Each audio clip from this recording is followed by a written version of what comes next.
Muito que bem, senhoras e senhores, eu sou Felipe Noronha e este é o Eu Vim de Santos, fazendo um pré-jogo de Santos e Barcelona de Guayaquil, primeira partida do Santos na Copa Libertadores, fase de grupos de 2021. Claro, este não é o primeiro pré-jogo do ano na Libertadores, a gente jogou até semifinal e final esse ano. Não é o primeiro da temporada, porque na temporada 2021 oficialmente já jogamos contra o Lara, já jogamos contra o São Lourenço, mas é o primeiro na fase de grupos. Temos 6 jogos nas próximas 6 semanas. Nessa e nas próximas 5, na verdade, o Santos joga sempre de terça-feira. 6 semanas seguidas com o Libertadores. O canal vai ficar maluco.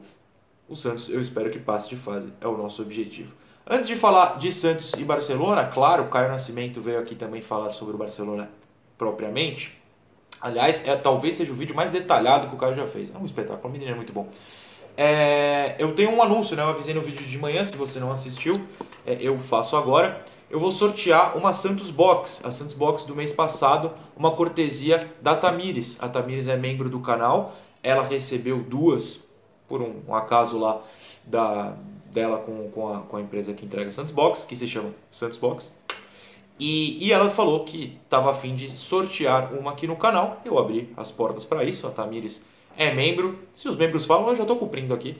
Então, vamos sortear para vocês. É aberto o sorteio. Qual vai ser a regra? Muito simples, muito simples. A primeira pessoa a acertar o placar de Santos e Barcelona, mais os autores dos gols do Santos. Não precisa ser do Barcelona. Se o Santos não fizer, você tem que botar que o Santos vai, sei lá, ser tipo 0-0. Não bota autor do gol, obviamente. Se você botar que o Santos fez gol, você tem que acertar o placar também do Barcelona, mais os autores dos gols do Santos. Não adianta editar depois do jogo, porque eu tenho acesso aqui nos meus comentários no estúdio do YouTube a quem editou, quem não editou, e eu também tenho acesso à ordem. Então, o primeiro a acertar tudo isso leva a Santos Box. Se ninguém acertar, eu adio para o próximo jogo de Libertadores. Temos tempo, temos paciência, tá certo? Tá valendo um sorteio. Aí quem ganhar me procura, pode ser no Instagram, no Twitter, ou tenta me achar aqui na caixa de comentários, às vezes se perde, mas pelo menos eu posso pesquisar seu nome e a gente combina como a Tamires te manda, tá bom? Então vamos lá.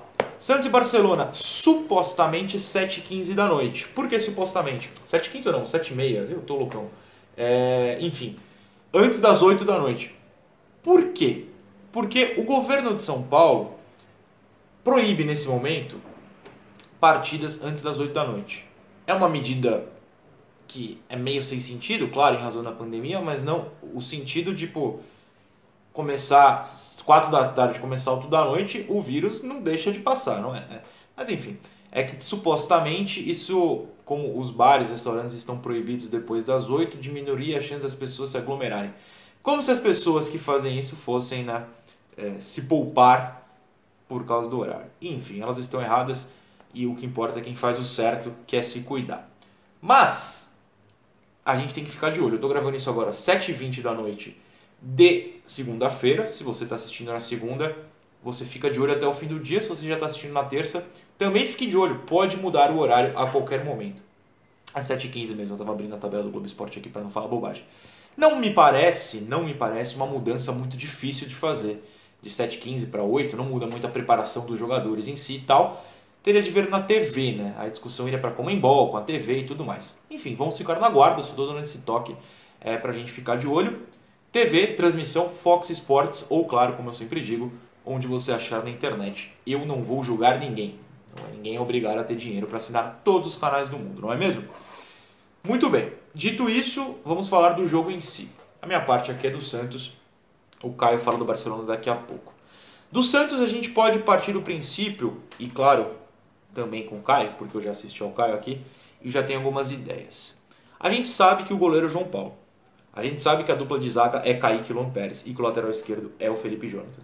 A gente sabe também que Madison e Pará, o Madison porque só está inscrito na Libertadores, e o Pará porque costuma ser titular absoluto, tem chances de jogar, os dois, ao mesmo tempo. A gente sabe também que o Alisson é titular. O Pirani ganhou essa vaga. Há uma dúvida no meio, como sempre. A gente não tem um segundo meia, um segundo volante titular absoluto. Soteldo e Marinho titulares. E no centroavante também tem essa dúvida. Então vamos lá. A gente já descartou algumas posições aqui para discussão. João Paulo, Kaique, Luan, Felipe Jonathan, Alisson, Pirani, Marinho e Soteldo jogam. Vamos discutir o restante. Primeiramente, o homem das informações, Lucas Mussetti, trouxe no fim da noite, aliás, no começo da noite, fim de tarde, a escalação que o Haaland treinou na segunda-feira. O treino foi bastante tarde, começou por volta das 5 e enfim, saiu agora no começo de noite algumas informações. Segundo o Mussetti, João Paulo, Maddison de direita, Kaique, Luan Pérez, Felipe Jonathan, Alisson, Pará e Pirani, Marinho, Soteldo e Marcos Leonardo. Vamos começar pela discussão mais fácil.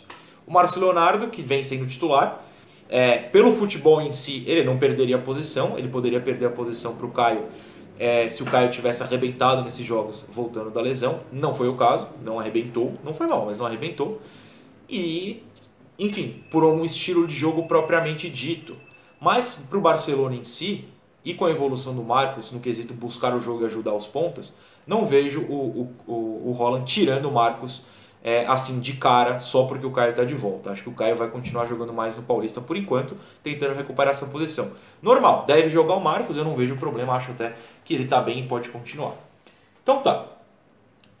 No meio. O meio vai se juntar com a lateral direita. Por quê? Porque o Haaland, segundo o Mussetti, treinou com o Maddison na lateral, o Pará no meio. Veja, no meio é diferente de meia. O meia é o meio ofensivo, condutor de bola, arma jogada. No meio tem várias posições. O Alisson joga no meio, de volante. O Pirani joga no meio, de meia. O Pará, se for jogar no meio, como o Haaland treinou nessa segunda, eu acredito que seja para fazer o que o Balieiro fez lá na partida na Argentina. Como seria o meio? O Alisson de volante à frente da zaga, normal. O Pirani de meia armador, mais pelo lado esquerdo, como ele jogou lá na Argentina, reitero. E o Pará faria do Balieiro. Qual é a do Balieiro? A do Balieiro, naquela partida, foi o Pará de lateral segurando um pouco para ajudar o Marinho, mas às vezes indo à linha de fundo. Quando ia à linha de fundo, o Balieiro segurava mais. O Balieiro jogou pela direita, indo e voltando naquele setor de meio-direita. Quase um Sanches, digamos assim. O Maddison vai muito mais à linha de fundo que qualquer outro lateral desse elenco. O Pará poderia ficar no meio cobrindo esse espaço que o Maddison deixa. Entendeu? O Maddison foi, o Pará voltaria. Na partida contra o São Lourenço em Brasília, né, no jogo aqui no Brasil, o Maddison jogou na direita e o Pará na esquerda.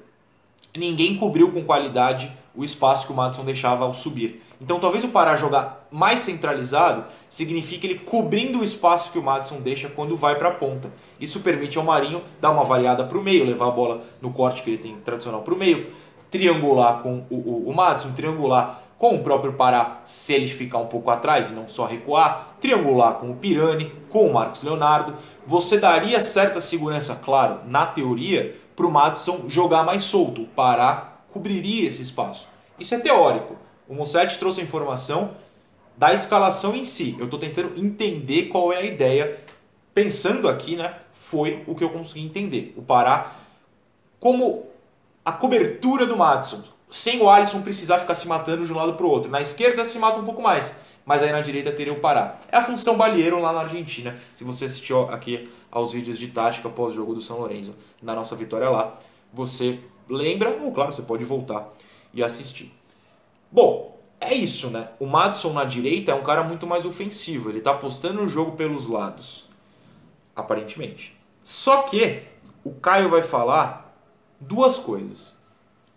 Que a defesa do Barcelona está em má fase, ele vai explicar por quê. E que os volantes são muito pesadões. Olha lá. Os volantes pesadões. Jogar pelos lados talvez dificulte um pouco, porque o Barcelona defende mais fortemente pelo meio. Então você consegue no meio, tendo jogadores de habilidade, passar por esses caras, ganhar na velocidade e chegar mais facilmente à frente. Por outro lado, quando você tem volantes pesadões do outro lado e o seu meia principal é muito leve, como é o Pirani, talvez seja importante você arriscar pelos lados com caras mais velozes para tentar jogar nas costas e fugir desses volantes pesadões. Se a defesa é fraca, como o Caio está dizendo, talvez valha a pena. É uma tentativa, né? Então, o que o Caio vai falar sobre o Barcelona? Vai primeiro abrir com o histórico do clube, falar que o técnico deles joga na mesma formação todos os jogos, não muda, não faz variação. Ele vai contar pra gente essa formação. Ele vai explicar, como eu disse, por que a defesa está em uma fase. Ele vai explicar também por que os volantes, na visão dele, não são de qualidade, são pesadões.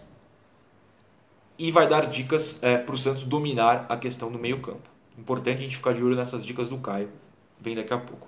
Ele aponta o ataque do Barcelona como o ponto positivo do time, tá? Diz que eles têm um estilo claro de jogo, ele vai explicar esse estilo, e que tem até jogadas preferidas. São duas e o Caio vai falar essas jogadas aqui para vocês.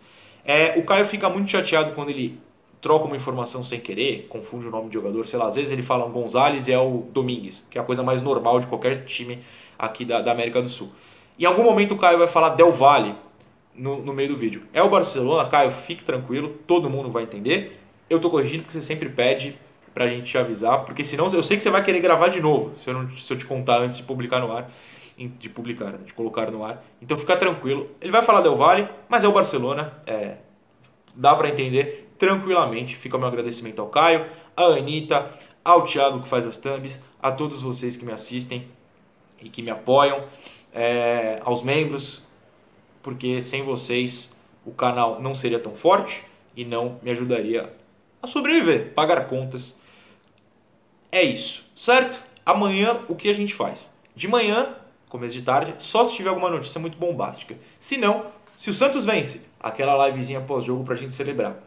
Se não vencer, tem um pós-jogo, mas vamos bater na madeira, torcer para entrar ao vivo como entrei contra o São Lourenço, contra o Lara, e a gente ser feliz na noite de terça, tá certo? Sempre lembrando, o grupo C da Libertadores, além disso, deles, tem o Boca, tem o The Strongest. Eles também jogam por essa primeira rodada. Eles jogam na quarta-feira, depois de amanhã, se você está vendo aqui na segunda, 7 horas da noite, na Bolívia. O primeiro jogo é na altitude de La Paz. Fiquem com o Caio agora. Muito obrigado, senhores. Um beijo e até depois do jogo. Muito que bem, pessoal. Caio Nascimento novamente aqui no Eu Vídeo de Santos. E novamente para falar sobre Libertadores da América, mas dessa vez fase de grupos. O Santos conseguiu passar pelo São Lourenço. Agora está na fase de grupos, vai enfrentar Boca, vai enfrentar The Strongest. E o alvo desse vídeo, o Barcelona de Guayaquil, né? Ou o popular Barcelona Sporting Club. Obviamente inspirado no time da Catalunha, também conhecido como El Ídolo del Equador. Por que que eles se chamam? Eles se chamam, tá? Esse que é o detalhe. Eles gostam de se chamar de El Ídolo. É mais ou menos como se fosse o mais querido, né, que a gente escuta aqui no Brasil. É um time que tem mais títulos, mais torcida, e é um time que tem muita grana se for levar em consideração o contexto, né, onde está inserido o time equatoriano.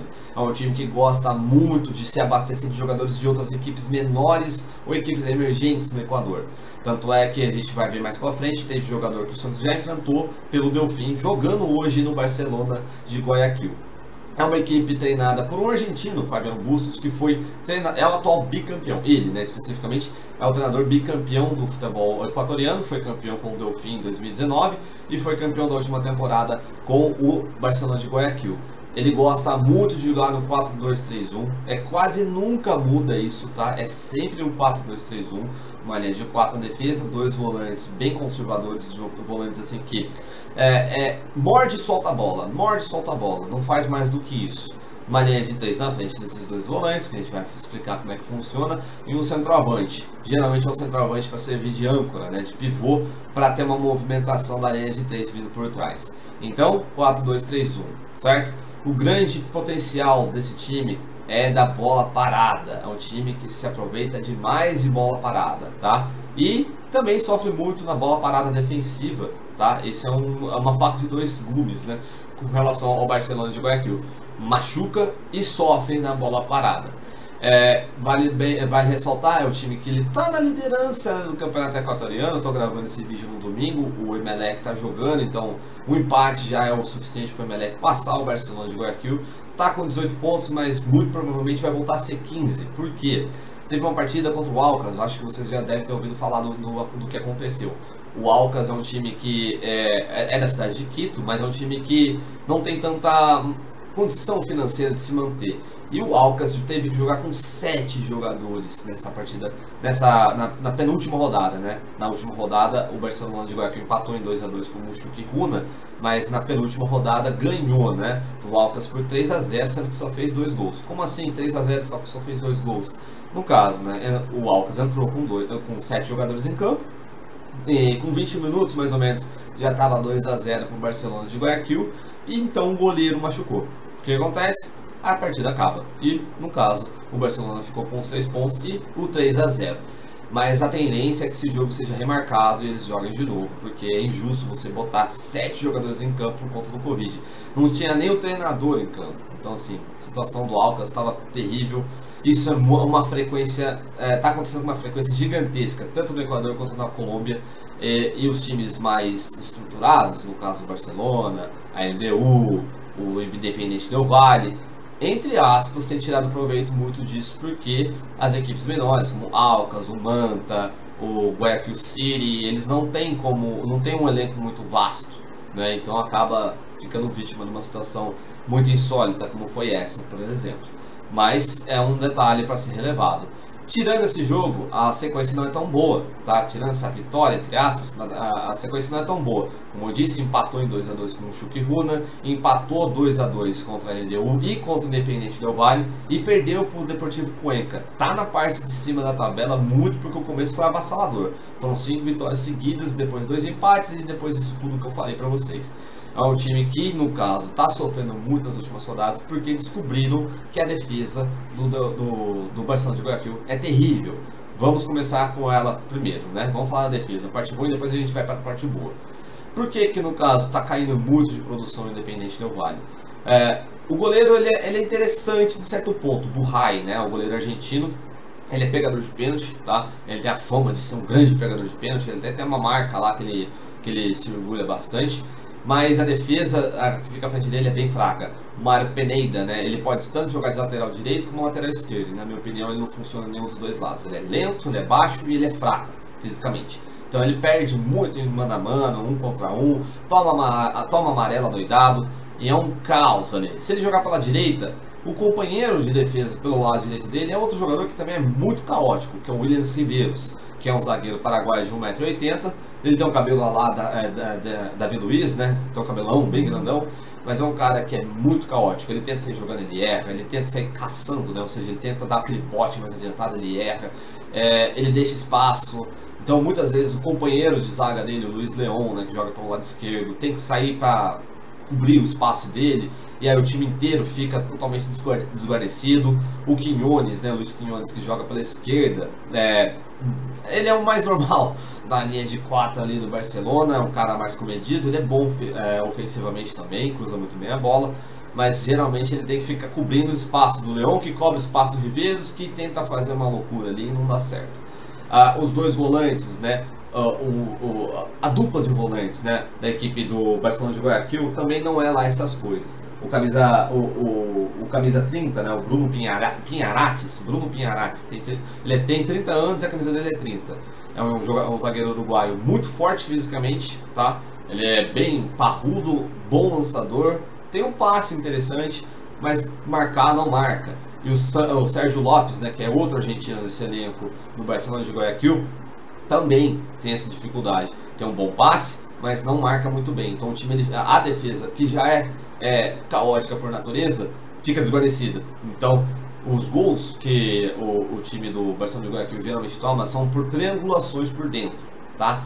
Se você tem um camisa 10 que sabe passar, sabe dar aquela pifada, né, aquele passe rápido, ou aquele passe entre os dois zagueiros, tende a levar vantagem. Porque primeiro, espaço vai ter de pensar e espaço para ser explorado, atacado, certo? E é um time que faz muita falta porque está sempre atrasado nos lances.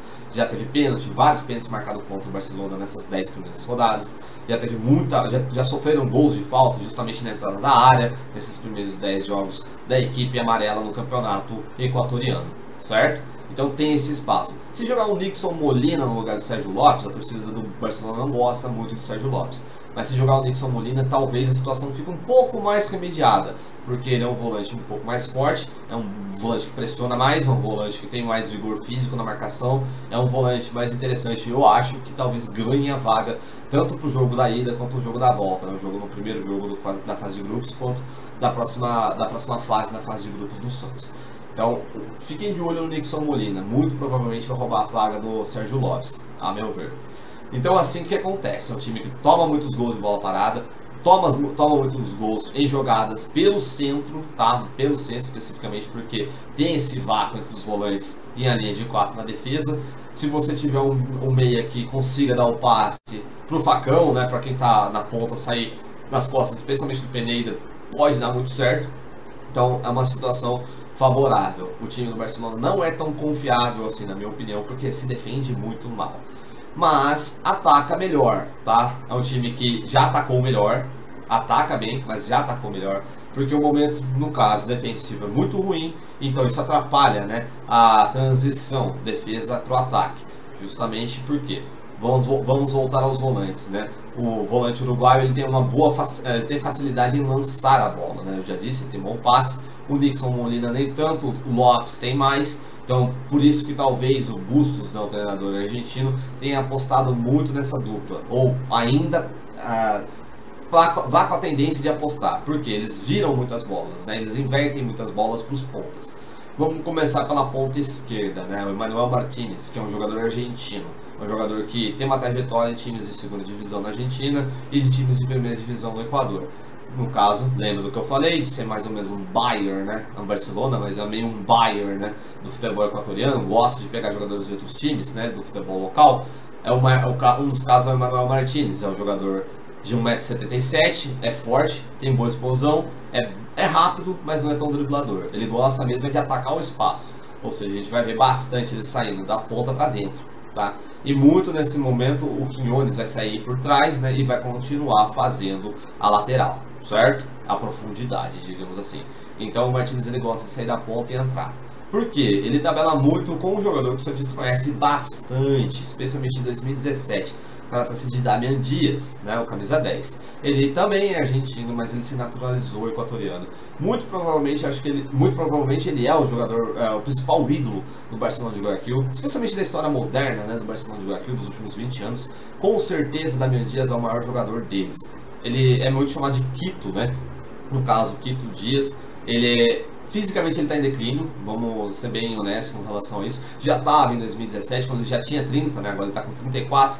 Então é um jogador que fisicamente ele está bem abaixo. Ele tem participado muito menos do que já participou do grande jogador que ele foi pelo Barcelona, mas tecnicamente ele continua bem afiado. É um jogador que tem um ótimo chute de longa distância, faz muitos gols de falta, é o principal batedor de pênalti, bate escanteio, é um jogador que tem as pifadas, né, que eu falei, é um camisa 10, um enganche, né, que dá passe rápido, se movimenta bem entre as linhas, apesar de ter se movimentado menos, ter se engessado com relação ao tempo. Mas quando joga ele e o Martínez muito próximos, né, pelo lado esquerdo, pode dar coisas boas ali no Barcelona. Pelo lado direito, talvez tenha um problema. Um problema por conta do centroavante, tá? Carlos Garcés, que é o centroavante ou tem sido a maior parte do tempo o centroavante do Barcelona de Guayaquil. O Santista também lembra dele, talvez, né, imagino, mas ele foi o centroavante do Delfim. É só pegar meus vídeos sobre o Delfim, né, que eu fiz aqui pro canal, falei sobre ele lá. Ele era o centroavante do Delfim, foi contratado para essa temporada. É um centroavante, no caso, equatoriano. É um centroavante alto, forte fisicamente, vocês vão se lembrar dele, com certeza disso. Mas, tecnicamente, ele não é muito bom. E ele não tem feito gols, então ele já caiu na antipatia do torcedor do Barcelona. Eles não querem o Garcés de jeito nenhum como titular, mas o Bustos segue mantendo ele lá.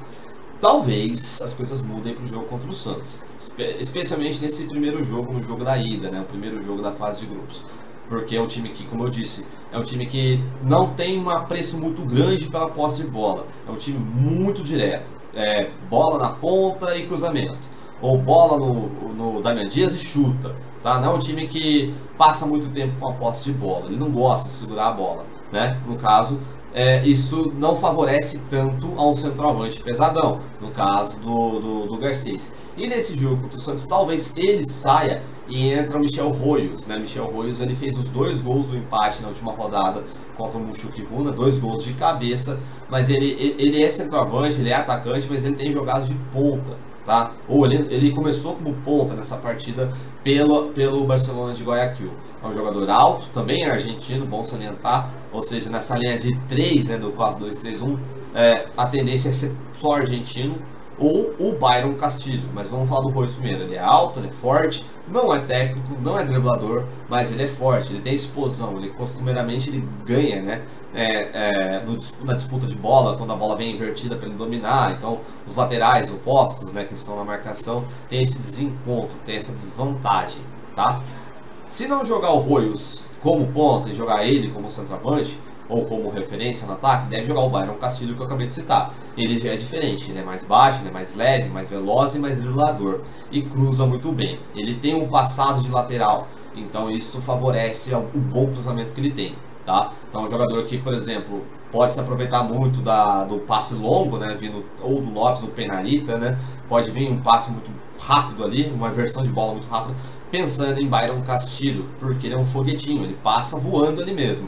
Ou até do próprio Damian Dias, aí ele vai cruzar buscando alguém, ou o Martínez fazendo, né, a infiltração, ou o próprio Dias, se o passe não vier dele, ou do Garcês, ou do Royals, pode ser algum desses caras aí, mas a tendência é essa jogada acontecer com uma certa frequência, tanto se estiver jogando em casa, quanto se estiver jogando fora, tá?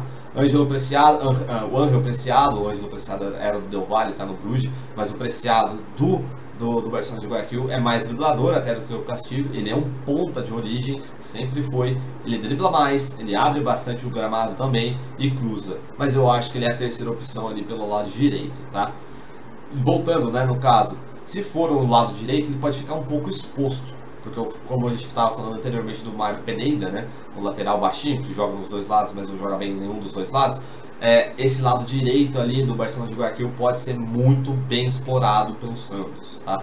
Então, é assim que funciona. É um time que tem a tendência, tá? A tendência a ser direto, tá? Gosta muito de bolas alçadas na área, tanto com a bola rolando ou em bola parada. A bola parada é até pior, porque aí vai todo mundo para lá e cria aquela zona, né? Então esse é um problema, o Santos sofre muito em bola parada e é um time que vai tentar se aproveitar demais disso. É um time que vai tentar cavar muita falta na velocidade dos pontas direitas, né, que eu acabei de falar, ou do Martínez pela esquerda. Não pode dar espaço para o Damian Dias, porque ele vai chutar, tá? É isso que ele tem, porque fisicamente ele não vai conseguir. Mas se você tiver uma marcação até um pouco mais individual nele, e você cancelando ele do jogo, o Barcelona cai vertiginosamente de produção, tá? Ainda depende do seu bom e velho armador. Defensivamente, sofre com quase todos os tipos de jogada, mas especificamente duas, né? Bola aérea defensiva, eles são bem fracos nisso, e triangulações ou jogadas rápidas pelo meio de campo, explorando a lentidão dos dois volantes e da linha de 4 na defesa. Certo, pessoal? Vamos ver no que dá. É um jogo interessante. O Barcelona de Guayaquil é um time experiente, como eu disse, é um time que pode machucar sim, especialmente se tiver espaço. Mas se o Santos for inteligente e fechar um pouquinho mais essas questões, é um adversário que dá para vencer. Mas não é bom subestimar a equipe equatoriana, sabe jogar Libertadores, ainda mais um time com a história que tem o Barcelona de Guayaquil, um time que é bem treinado pelo Bustos, mas que tem esses defeitinhos aí. Grande abraço!